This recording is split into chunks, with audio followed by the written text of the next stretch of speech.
Selamat berjumpa Bapak Ibu Saudara-saudari, para pengikut setia sampan dimanapun saat ini Anda berada. Saya Pater Domi Kevi SVD kembali menyapa Anda dalam renungan harian. Semoga kita semua senantiasa dilindungi dan diberkati Tuhan. Kerajaan Allah dipandang sebelah mata. Saudara-saudariku terkasih, apa yang digambarkan Yesus dalam perumpamaan hari ini adalah tentang kerajaan Allah.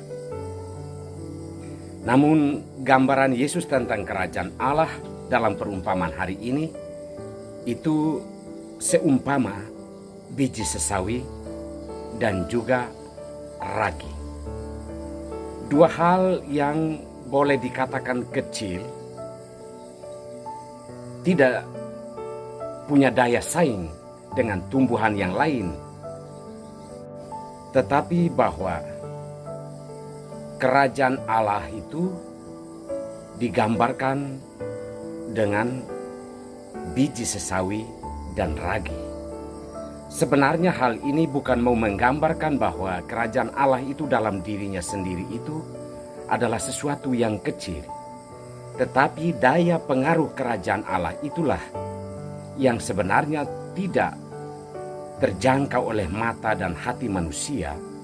Karena manusia, kita semua boleh dibilang dikuasai oleh hal-hal duniawi. Hal yang mendominasi dalam hidup kita itu adalah hal-hal duniawi. Sehingga ketika berbicara tentang kerajaan Allah, itu seolah-olah jauh dari pengertian dan pemahaman kita, bahkan boleh dikatakan dipandang sebelah mata. Namun apa yang digambarkan Yesus bahwa biji sesawi walaupun adalah biji yang paling kecil dari semua tumbuhan, namun dia akan bertumbuh, akan menjadi pohon yang besar. Bahkan ranting-rantingnya itu akan menjadi tempat bersarang bagi semua burung. Sedangkan ragi, walaupun hanya setetes yang diteteskan pada adonan, ia akan mengembang dan menjadi besar.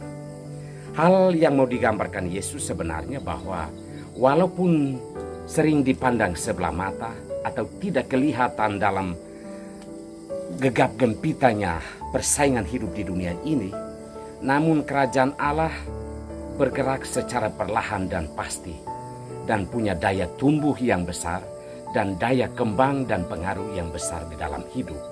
Hanya orang-orang yang mencari kebenaran Allah itulah yang akan menemukan daya tumbuh dan daya kembang kerajaan Allah itu di dalam hidup.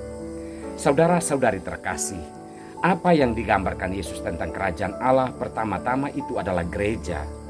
Bahwa Allah mendirikan gerejanya di atas muka bumi ini, walaupun mungkin menjadi minoritas dari umat manusia, tetapi gereja harus bertumbuh besar sehingga menjadi tempat bernaung bagi banyak orang, terutama orang-orang kecil, kaum periferi yang terbuang dari kehidupan ini. Sudah terbukti gereja menunjukkan bahwa kerajaan Allah itu ditegakkan melalui karya-karya sosial, karya-karya karitatif yang dijalankan baik secara kelompok gereja maupun secara pribadi oleh murid-murid Kristus. Saudara-saudari terkasih, janganlah kita berpaling dari dunia ini. Walaupun kerajaan Allah, walaupun Tuhan itu nampak semacam sia-sia, di dewasa ini kita berbicara tentangnya, tetapi marilah kita yang masih memiliki hati dan iman tetap berpegang teguh pada iman itu, membangun kerajaan Allah agar menjadi tempat bernaung bagi umat manusia di dunia ini.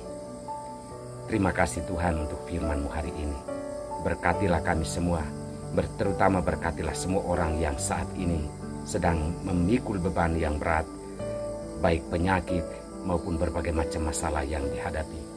Turunkanlah berkat-Mu untuk kami semua, terutama mereka semua yang sangat mengharapkan bantuan dan pertolongan-Mu. Demi nama Bapa dan Putra dan Roh Kudus. Amin.